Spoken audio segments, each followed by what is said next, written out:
ang aking sardines with egg ng malunggay. Healthy.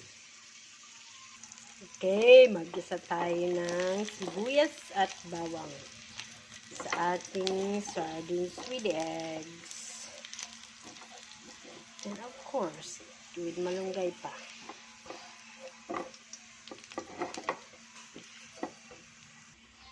At ibuhos ang isang bandihadong sardines na may itlog. Halo-haluin ito hanggang mag-mitos-mitos ba. Haha.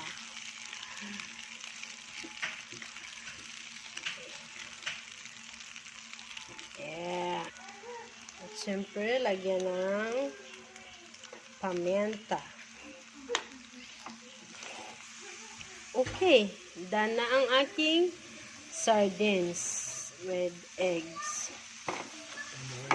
And malunggay. Yummy. So good.